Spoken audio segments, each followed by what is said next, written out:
Whenever funding gets removed, then projects get removed as well, regardless of the needs on the ground. So we are dependent on donors. I believe that technology has the potential to scale your impact. It's a great tool to solve the problem, but for thousands of, maybe millions of people. Welcome to Tech for Impact, where we explore the unexpected ways technology drives real-world change. Today, we're going to be speaking to Seira Yun, founder of Socious. Socious is an impact ecosystem that empowers everyone to make a difference. In a lot of ways, Ben, it was very interesting because I think the core of it, its core competency is very similar to what we have at Freedom World. It was really interesting to just, compare notes with Seira and I think find middle ground. And it's nice, talking to the people in the same field who, really understand what we're trying to do here. I know for once we could have a conversation and then actually understand, and they could understand us as well. It's usually the other way around, right? We're trying to understand them, but they don't have a clue what we're trying to do. So this is a very welcome change. Having said that, I think if we can give our listeners a quick background about where Seira comes from. Apparently his undergraduate education has been in international law, and he went on and worked with the UN and Red Cross and various other large organizations that work with social causes. And then he came back and he wanted to mix technology and social causes. You know what? Let's let Seira tell his origin story before we blabber on too long. Let's kick it off. My world was quite far away from technology. Many of my colleagues still have some allergic reaction to technology. Anything technology, it scares them. And I was one of them before. I saw that there's a big gap between the tech sector and the impact sector. I was working in this humanitarian career, basically, and I think I was doing well in terms of my career progression, and I had a lot of responsibilities, and also I enjoyed my work.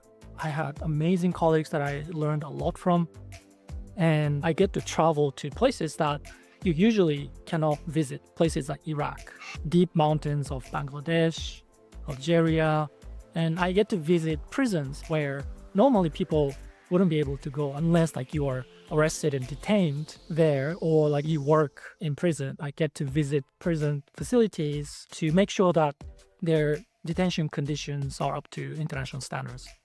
So I had this privilege and it was so much fun. However, as I grew in this impact ecosystem and the humanitarian sector, I sometimes had a mismatch, or I felt uneasy about certain things. Whenever funding gets removed, then projects get removed as well, regardless of the needs on the ground. So we are dependent on donors, and donors, their attention shifts depending on what's going on in the world. There's a new conflict, more sexier conflict, right? When Gaza happened, or when Ukraine happened. But there are non-sexy conflicts, so conflicts that no one talk about, maybe in Central African Republic or in other places in Africa. There are very violent conflicts that are ongoing, but still no one really talks about it. It's not on the media.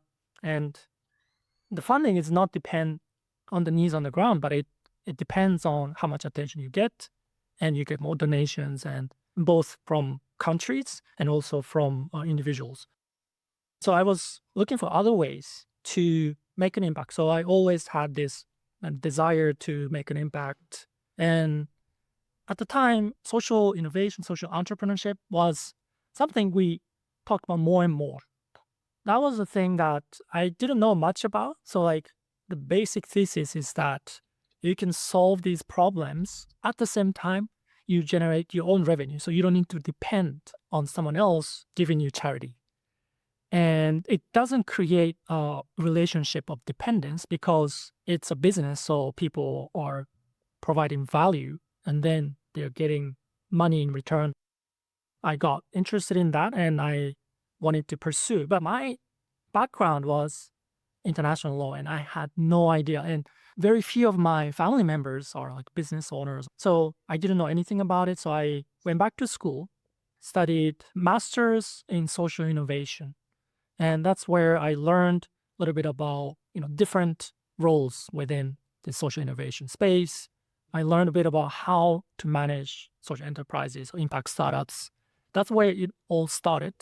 And now coming back to Socious. So Socious is actually continuation of what I was doing before. So I was working with refugees and I was working with prisoners, trying to improve their situation. And so my first social business was actually connecting refugees and migrants to different, more meaningful jobs that match their ability. So it was human resource type, talent matching platform. So that was first step into it. And then that came to a more bigger vision of Socious, which is trying to really solve the problems I face myself as a social entrepreneur, which is the problem of funding and problem of people. Funding for impact entrepreneurs are limited. The options are limited.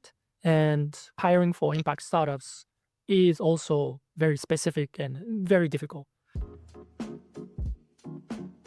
So first, I started this platform called Socious. We started with the people problem first. And we recently started Socious Fund, which tackles the issue of funding. And that is also another problem that everyone faces. For me, technology is a tool, right? If we can solve problems without technology, that's great. And there are certain problems that you cannot solve with technology, but I believe that technology has the potential to scale your impact. It's a great tool to really make your vision and solve the problem, but for thousands of, maybe millions of people. So that's the power of technology. I have to say, Darren, going to places where it's not really common for someone to go to and then being spot on about it is like very, very difficult. In my books, I think it's crazy, but it also shows how well organizations are trying to make a change for a cause and how easily we just brush it off. It's really crazy. I think for a lot of people who work in impact work, that's the light bulb moment when they go like, you can do something. What would you use to make an impact? And then like Seira also mentioned, I think it's like a chemical mix of two things, I guess maybe in the alchemy of careers, putting together his tech experience along with the passion to make a difference in impact work. I think it's very, very critical. I think one of the things that a lot of people assume is that, oh, I just decided to go down the social route. But the reality is that there are multiple changing points in your journey of life that essentially brings you to a point where you're like, I need to make an impact in the world and I need to leave the world a better place for, those that come after me, whether it be your kids or grandkids. And one of the best and easiest ways I see that happen is by people collaborating with each other. And the Tech for Impact Summit that he talks about, I think is the perfect way to connect people who want to use technology to create impact and bring them together to kind of be at the cutting edge of what that field is all about. Yeah, it truly is a coincidence. The Seira Summit is called Tech for Impact. And this podcast that you're listening to right now, literally, is called Tech for Impact. But I just want to address that. And we didn't get a chance to address that earlier. I don't know why we didn't, but this is it. I wish we had like going on to that platform where we have an event that we connect everybody. I think that's the dream. But yeah, we'll take the podcast first season first. We're happy with this, what we're doing now. So it's by pure dumb luck. Let Seira talk about what the whole Tech for Impact Summit is all about. So let's get into that right now. There are two parts to this. First part is that I think we want the technology to be invisible in the sense that we solve their problems. And if they want to know more, under the hood, we are using blockchain, we're using AI, etc. But at the end of the day, they want to solve their own problems, and we help them do that. So that's something we're trying to do whenever we talk to customers and clients, we are not emphasizing the technology aspect, but the value proposition and how we can help them. So that's one part. I agree that sometimes there are different industries and different bubbles that there's this echo chamber, and different communities are not talking to each other, and that's why we are organizing this Tech for Impact Summit. And our mission is to accelerate change through collaboration. And this year's theme is Beyond Boundaries, Building 2050 Together. We have so many gaps that, there are some barriers that we need to overcome. And this event is trying to do that. Bring them together, have discussions. And one of the things we're trying to do is that we are trying to hack human biology. So we will have a fake bonfire. Basically, we couldn't have a real fire at the venue because of Health and safety. yeah, health and safety. So, but we're gonna have like a real looking, like very realistic bonfire, and we're gonna basically replicate what our ancestors used to do 50,000 years ago. And I believe that we, as a species, we have ancient software, right? So our brain is the same as our hunter-gatherers, our ancestors' brain. Whereas a lot has changed since then, right? So we had the agricultural revolution 10,000 years ago, and then since 200 years ago, the industrial revolution has changed many things in terms of the environment that we live in. But our brain is the same. Our brain is very good at detecting dangers. Basically, in order to protect ourselves, we need to know whether the person who is coming to us is one of us, one of our tribe, or an enemy, a threat, right? So, and then we need to instinctively decide fight or flight. That is something we're hardwired. Our brains are hardwired to do that. And that's the problem that we're not going to solve with technology. And this is the problem of trust, whether we can trust your neighbors. And we're trying to have that bonfire experience. And because our brain is also hardwired to trust people in the same bonfire, circle. And we consider people surrounding the same fire as one of the same tribe. And that's something we're trying to do with Tech for Impact Summit, that regardless of where you come from, whether you're coming from technology or like a social impact sector, Web3, Web2, it doesn't matter. Japanese, non-Japanese, really doesn't matter. But we're part of the same tribe, and we're all change makers. We're trying to make a difference for the better. So that's the message that we want to convey to all the audience. We are expecting about 2,000 people. And I want this tribe to be the agent for change. I think that's brilliant, man, because symbolism is very strong.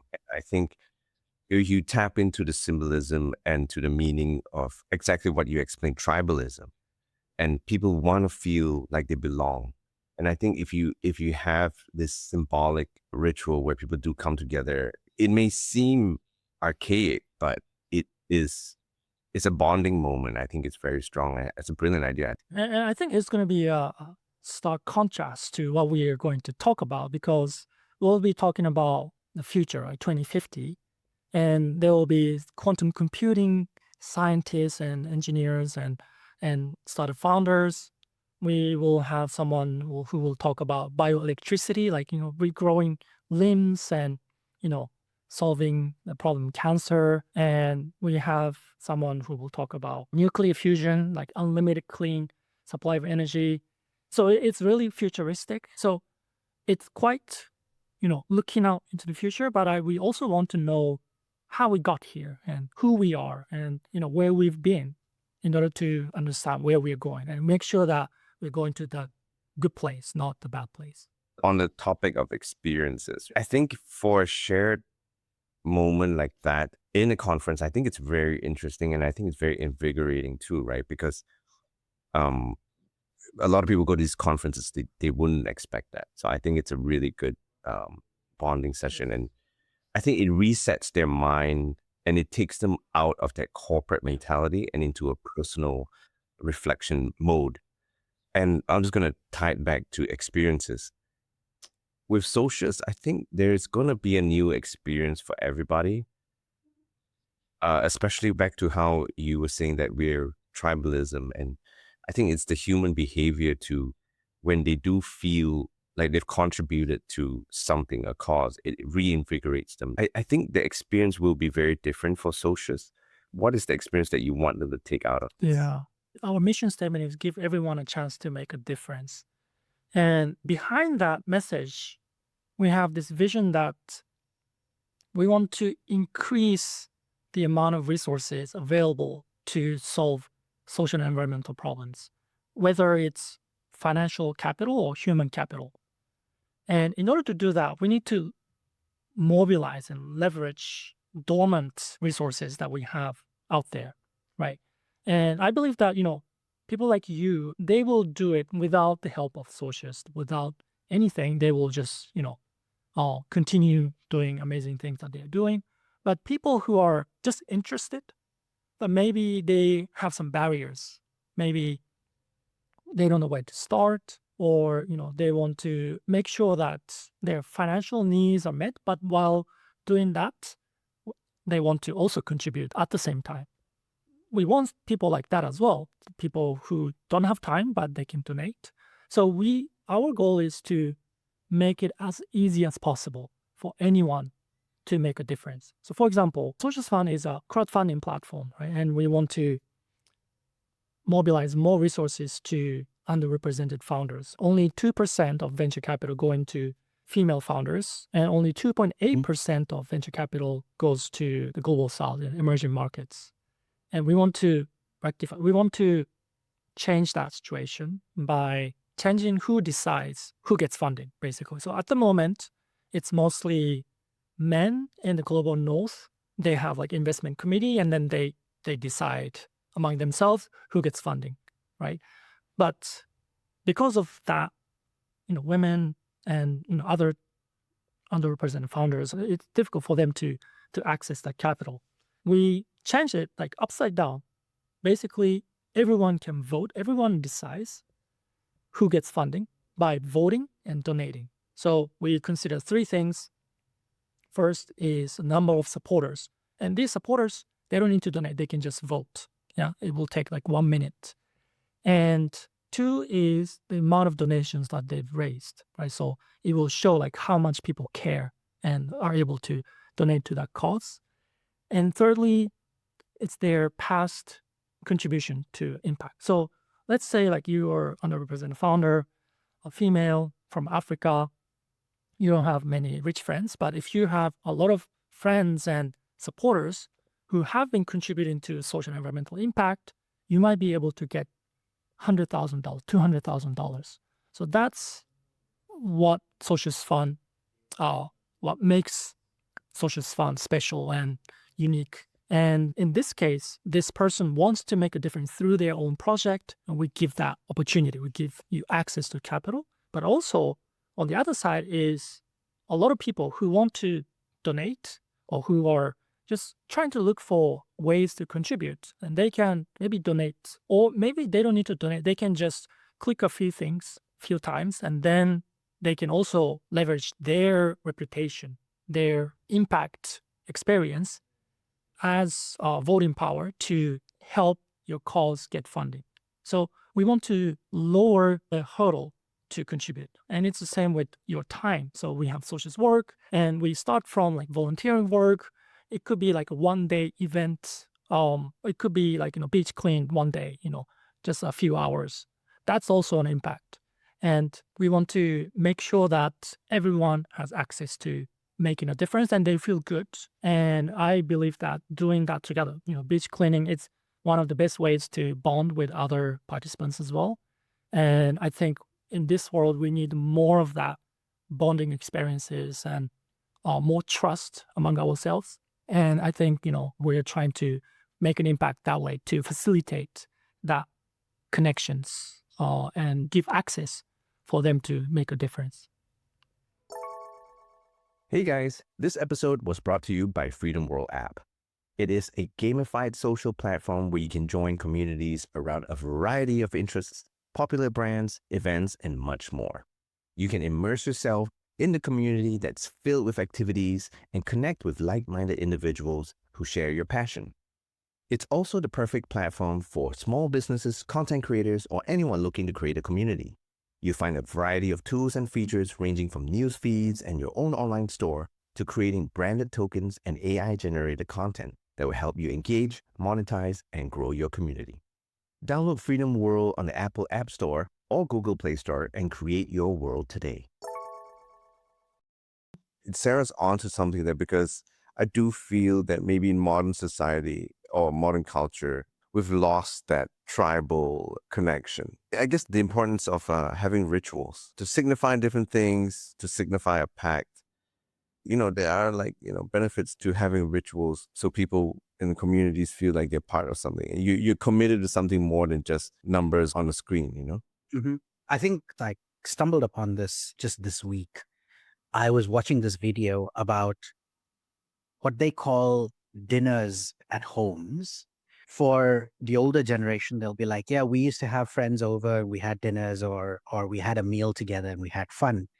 People are paying for that experience now, especially the younger generation. They don't have anything that bonds them together, creates that lifelong friendship.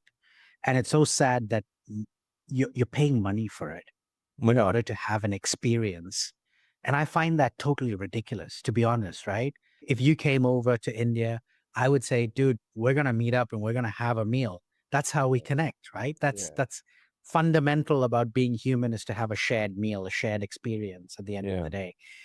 But I couldn't believe it when I saw this. And there are organizations, or there are people who are monetizing this and running lunches and dinners every weekend and making bucket loads of money. And I was like, oh my gosh, is this who we've become as a society? Yeah. The inability to connect. And Exactly. yet we have so many tools that help us supposedly connect easier, but we've lost that fundamental face-to-face. And like I said, maybe something almost ritualistic, but it's called friendship and connection, the human connection. Exactly. And similar to how I guess the Burning Man started on the West Coast. Yes. It was all formed by tech bros apparently, but it's still like it was a ritual, and it's been a ritual. I think it's still going to keep going on. Yep. I think that's why those kind of events really have attractive flavor to it, and people are just drawn to it because there's something that they all can share. They all can come together and be a part of. And I think it's more about belonging than anything else, which is missing in today's world. I also really liked the whole idea of the Socious Fund and how their quadratic voting method really kind of evens the playing ground for people to get funding. Even those that don't have the ability, they can be represented. And it's all through technology. So I think it's an interesting twist in the tale that technology is like a double-edged sword almost. That's why I'm more hopeful into the future. That's why I think the platforms like Socious, and also what we're trying to do at Freedom World, we're just trying to make everything more equitable, fair, accessible, and more transparent. And I think I'm very hopeful for the future from where we are.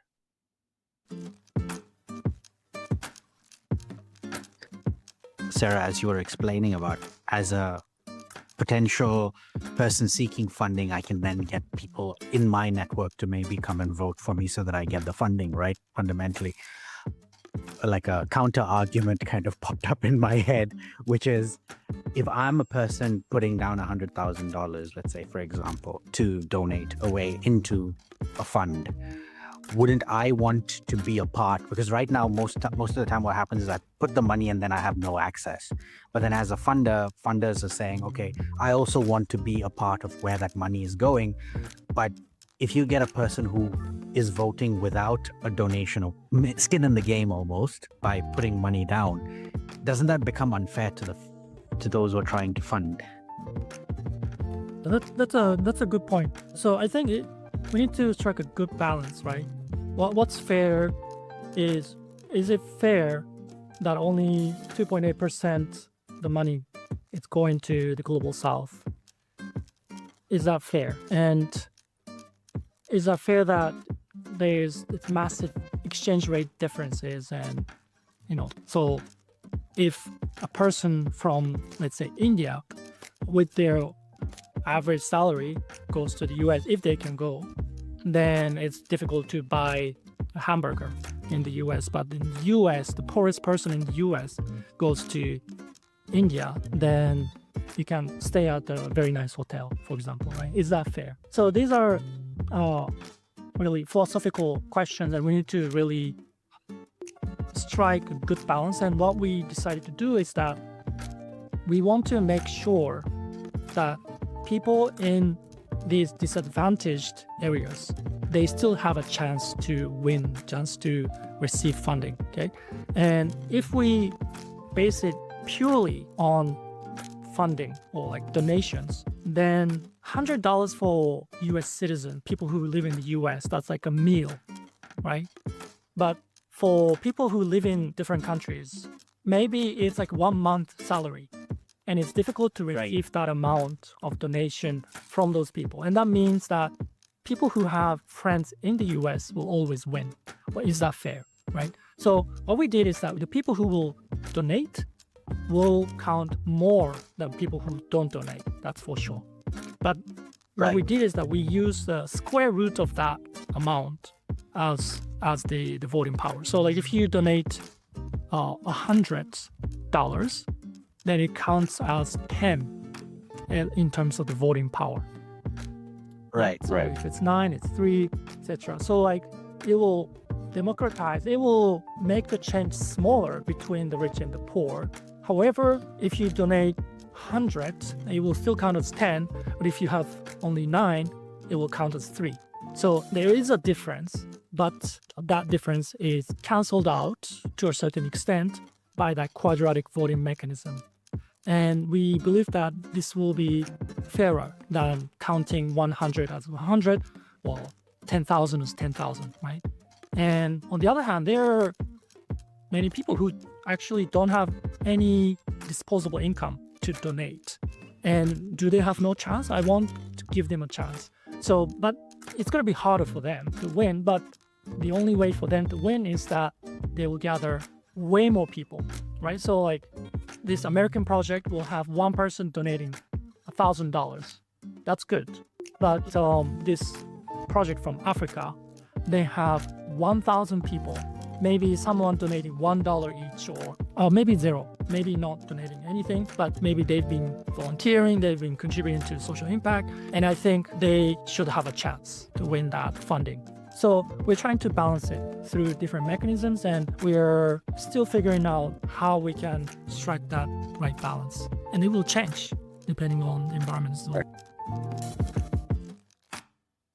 That's the good thing about like technology too, because it can evolve, and it feels right now that technology is almost like an organic organism where it can grow, it can evolve, and it can adapt to your needs. That's why it's a similar thing too, where we figured that in the Freedom World app, you need a status or a ranking level where people are awarded according to how much contribution that they've done to the ecosystem, to the community, to the impact work.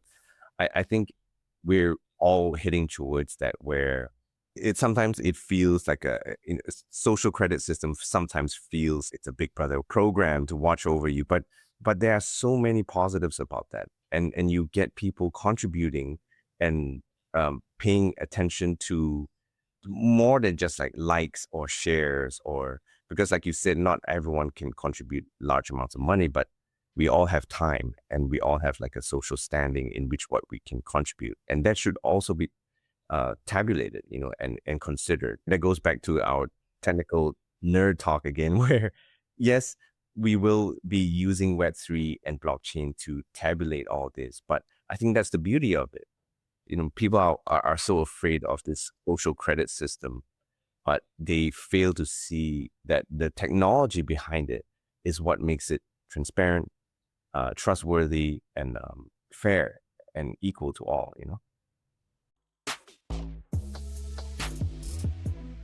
So that's it from us today.